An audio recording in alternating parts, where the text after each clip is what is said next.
30 de octubre, San Alonso Rodríguez. Alonso significa pronto para hacer el bien.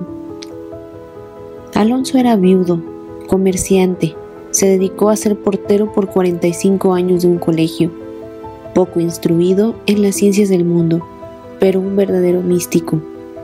San Alonso nació en Segovia, España, en 1533, hijo de un comerciante acaudalado. Cuando Alonso aún era un niño, tuvo la suerte de que llegó a la ciudad a predicar el beato Pedro Fabro, discípulo muy amado de San Ignacio de Loyola, y se hospedó en la casa de los padres de Alonso, y luego, en compañía del jovencito, se fue a una finca que poseía la familia Rodríguez, y allá lo preparó para la primera comunión.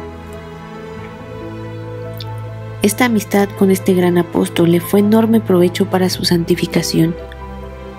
Alonso fue después a estudiar en un colegio de los padres jesuitas, pero al morir su padre tuvo que volverse a la casa para administrar los negocios. Sin embargo, el destino que Dios le había preparado no era el de un negociante, y como no poseía las suficientes cualidades para ese oficio, sus negocios fueron decayendo poco a poco. Era como una llamada que Dios le hacía para que se dedicara a otra labor donde sí iba a conseguir la santidad. Alonso se casó con una mujer muy buena y piadosa y tuvieron un hijo, pero luego cuando iba a nacer el segundo niño, la esposa murió, dejándolo viudo y con un hijo pequeño. Enseguida también murió su madre y los negocios empezaron a quebrar. Esta serie de infortunios hizo pensar a Alonso si no sería que Dios quería de él otro modo de vivir. Hasta entonces había sido un honrado comerciante, pero le faltaba todavía ser un creyente fervoroso y heroico. Vendió entonces los pocos bienes que le quedaban y se fue con su hijo a vivir junto a dos hermanas suyas que eran extraordinariamente piadosas, las cuales le enseñaron el arte de rezar, de hacer meditación y hacer oración. Las enseñanzas de estas dos sencillas mujeres le fueron de inmensa importancia para su vida. Alonso meditaba 2 horas diarias por la mañana y por la tarde rezaba el rosario pensando en los misterios. Pronto empezó a descubrir la imperfección de su vida pasada, viéndolo a la luz de las enseñanzas de Jesucristo. En un momento de meditación alcanzó a contemplar un poco de los goces que nos esperan en el cielo, y en esos días hizo una confesión general de toda vida y empezó una existencia totalmente dedicada a la oración, a la mortificación, a la meditación y sobre todo a las buenas obras de caridad en favor a los pobres. Luego murió su único hijo.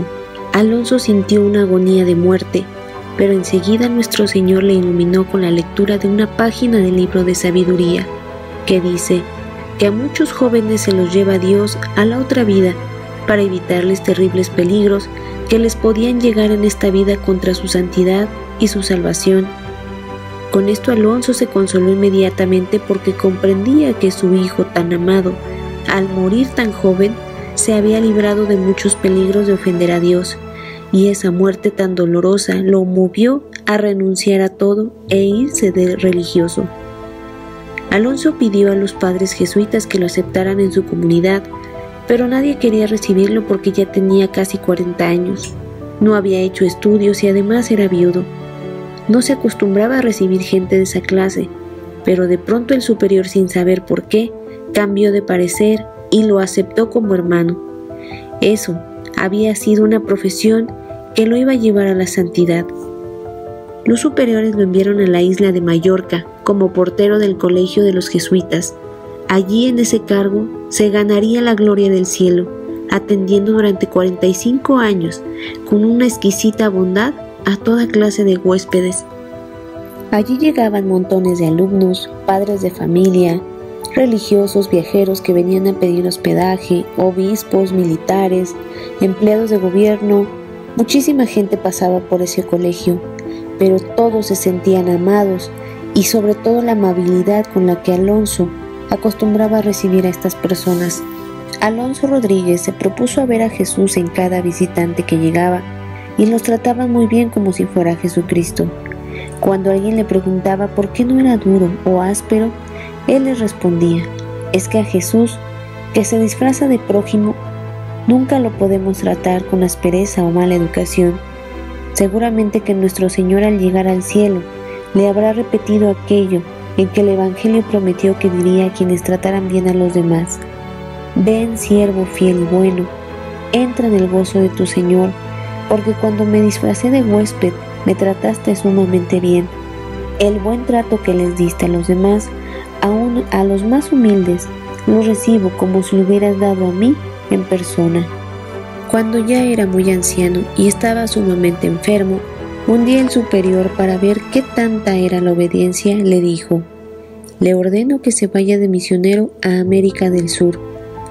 Inmediatamente Alonso empacó sus pocas ropas y salió, listo a embarcarse en el primer barco que llegara. El superior solamente sonrió y lo mandó una vez más a que regresara al colegio. El 29 de octubre de 1617, Alonso, sintiéndose sumamente lleno de dolores y de angustias a causa de la enfermedad de reumatismo, él pidió recibir la Sagrada Comunión, en donde inmediatamente se llenó de paz y alegría, y ahí él descubrió a Jesús sacramentado. 2 días después, estuvo casi sin sentido, y el 31 de octubre besó con toda emoción su crucifijo y diciendo en voz alta: Jesús, Jesús, Jesús, y expiró. Fue declarado venerable en 1626. En 1633 fue nombrado santo patrono de Mallorca. Fue beatificado en 1825. Su canonización tuvo lugar el 6 de septiembre de 1888 y sus reliquias aún se encuentran en Mallorca. Pidamos a San Alonso la obediencia y sobre todo la alegría para tratar bien a los demás.